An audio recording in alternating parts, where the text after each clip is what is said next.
Today we're reviewing a ride some might say I'm biased towards. It's a ride I've ridden over 300 times, and it's at my home park of Busch Gardens, Williamsburg. It is Apollo's Chariot.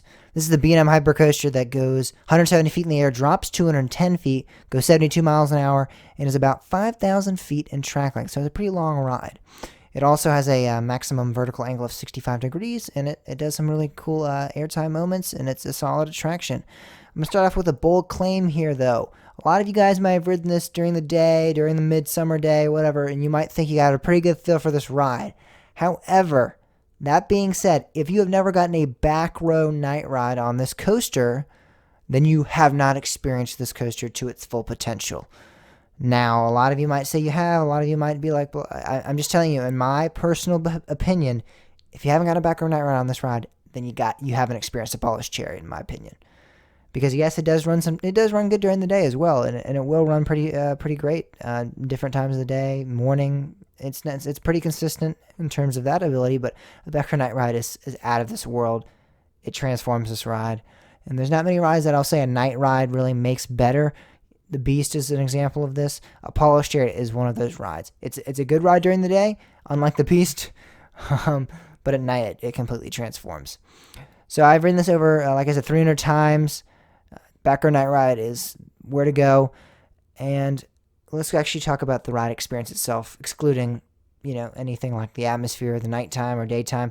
It has the first drop. The first drop has a drop at a maximum vertical angle of 65 degrees, and you drop 210 feet after climbing 170 feet up in the air. I'm not a huge fan of the first drop. I think it's one of the weaker B&M hyper drops. It doesn't really do anything. It kind of gives you a nice little pop of floater. And that's all right. It's not a terrible drop, but it's just not anything crazy. Goliath, Six Flags Over Georgia, that was the one that really pulls you over. I really think they could have utilized. They have the pre-drop on this, which is really awesome, but then the actual drop itself isn't that cool. So I think if the actual drop had been better, then that pre-drop would have been utilized a lot better. However, everything else on this ride is great. You have the Helix, which is actually pretty intense. I've actually grayed out a couple of times on the Helix on Apollo's Chariot, which, take it or leave it. I might have been dehydrated. I might have not had enough food in my system, whatever you want to say, but I have grayed out on it, and I was shocked, probably just as much as you are when I did it. And now you guys are all hearing that. You're probably just as shocked as I was when it happened. I don't know. It's pretty intense in that moment. Some people tell me, Apollo's Chariot's Helix is not that intense, and I'm like, man, I don't know. I believe otherwise. It's not going to be intimidating if you're a 5 or lightning rod or anything like that. Not that level of intensity, but for a B&M hypercoaster, that Helix is pretty intense. The drop off the mid-course is really where you're going to get the ejector airtime on this ride, man. You fly through the mid-course. You don't get stopped at all. There's no pull on the mid-course at all, and you just fly off of it, and you get, thrown out of your seat.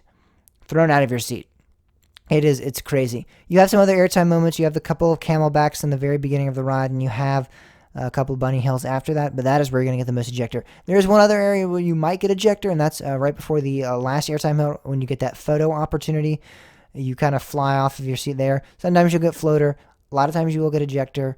But the most consistent place of ejector on the ride is the mid-course, the drop off the mid-course. That's crazy. So I'm really a big fan of this ride. Again, 300 times ridden it. So let's talk about my personal experiences on this ride. I 100% believe this to be a back row roller coaster. No question in my mind. There is no other ride that I will ever advocate for the back row more than Apollo's Chariot at Busch Gardens, Williamsburg. Intimidate 305, I think, is a back row ride. Twisted Timbers, I think, is a back row ride.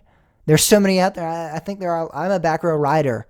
However, I think this is 100% my staple definition. Whenever I think of a back row ride, I picture it. Apollo's Chariot at Busch Gardens, Williamsburg is a back row roller coaster. If you ride in the front, you're not going to get anywhere close to what you get in the back.